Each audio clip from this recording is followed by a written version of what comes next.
Bonjour, bonjour à tous et bienvenue pour cette nouvelle édition du Club IMO, le club de l'immobilier, avec notre invité aujourd'hui, c'est Émile Garcin.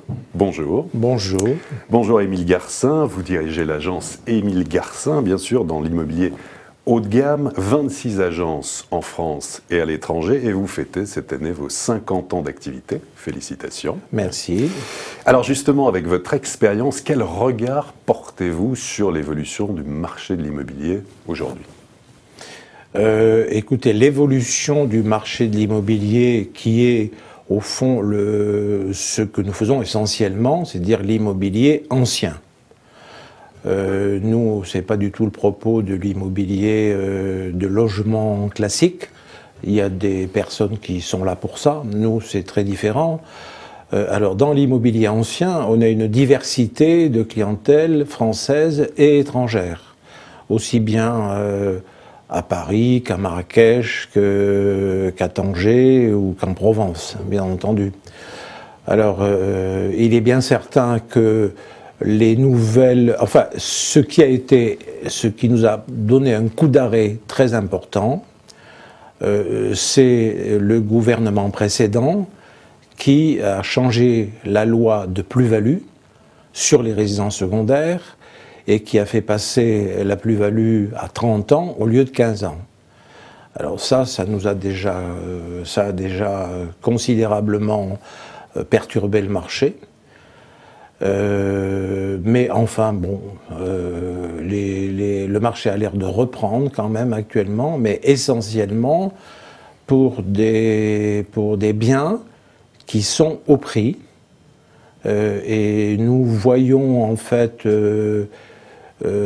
sur 10 propriétés que nous sommes amenés à expertiser, à prendre à la vente, nous en prenons 2 ou 3.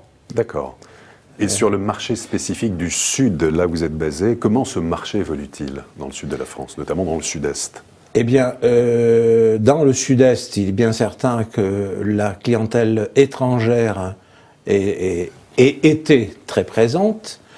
Elle l'est beaucoup moins compte tenu des lois fiscales qui sont en préparation.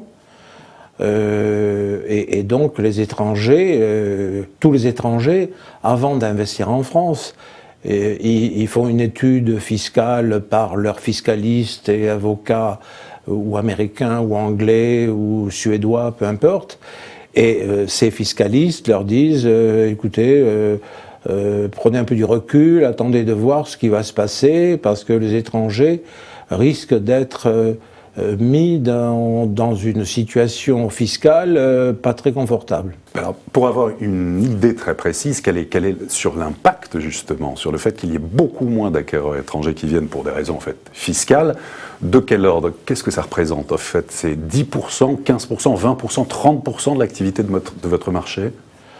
Ça représente, d'ailleurs, aussi bien sur le marché urbain à Paris, où on vend tout de même essentiellement des appartements, des maisons à des étrangers qui viennent à Paris pour acheter une résidence secondaire ou semi-principale, et en Provence, où évidemment ce sont des résidences secondaires.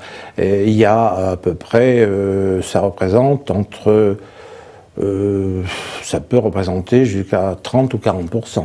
Et les prix justement, comment évoluent-ils avec cette nouvelle donne fiscale ? Est-ce que les prix sont revus à la baisse? C'est-à-dire que, je dirais que nous, on a toujours fait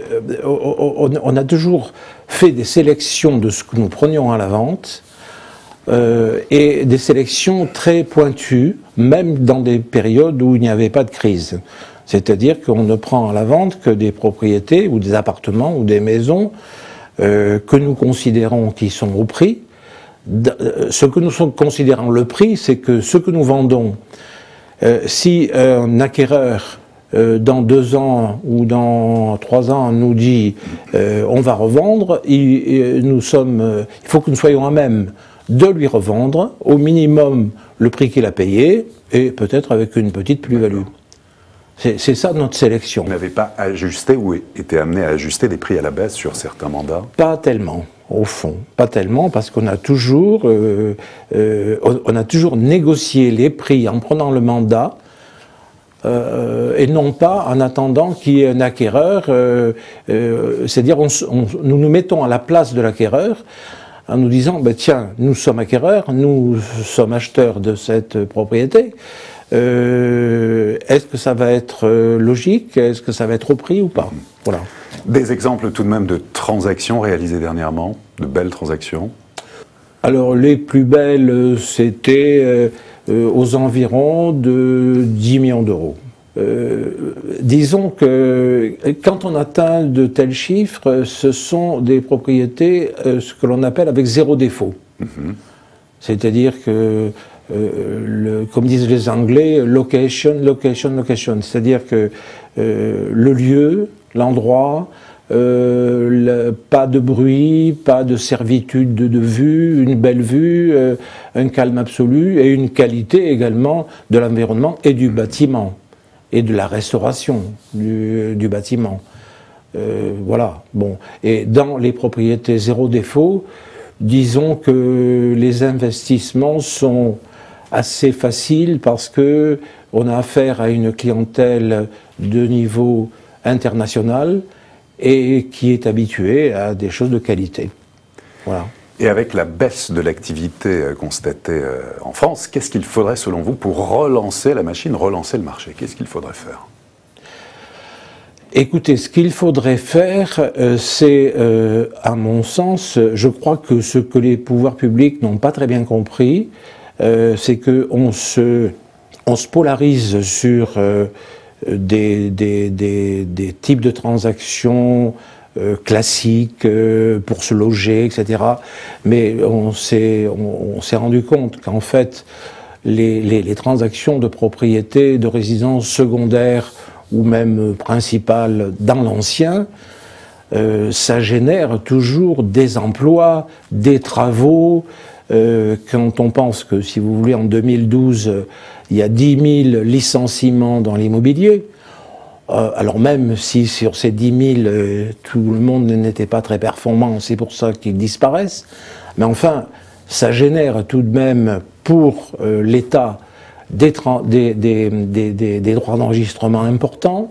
Après les travaux, nous, depuis 6 mois, si vous voulez, on a en permanence des demandes d'entrepreneurs, de petits artisans, de gens de service qui viennent nous voir en disant on n'a plus de travail, comment ça se fait, vous vendez plus rien, et en fait, pour relancer l'économie, on parle, si vous voulez, de l'économie industrielle, des choses très visibles parce que les syndicats sont là pour montrer qu'ils sont là, et tout cet aspect de l'économie, des petits travaux, des artisans, qui à mon avis est très importante, elle est occultée. Et c'est bien dommage. Et ça, c'est dans les transactions de l'ancien, essentiellement. D'accord. Est-ce que l'immobilier reste tout de même un bon placement en dépit des nombreuses taxes et réformes? Bah, de toute façon, oui, ça reste toujours un très bon placement, parce que nous voyons, même s'il y a un certain recul actuellement de s'engager dans des transactions, dans des achats, le rêve de la maison, de la résidence secondaire, la maison, c'est toujours le rêve de beaucoup de gens. Alors même si on va pas, même si on fait pas l'achat, mais ça reste toujours en arrière-pensée. Il faudra un jour que. Alors actuellement, c'est un peu freiné, mais les désirs sont toujours là. D'accord. Émile Garcin, merci beaucoup. Merci. Et à très bientôt pour une prochaine édition du Club Imo, Explore Imo, Le Figaro.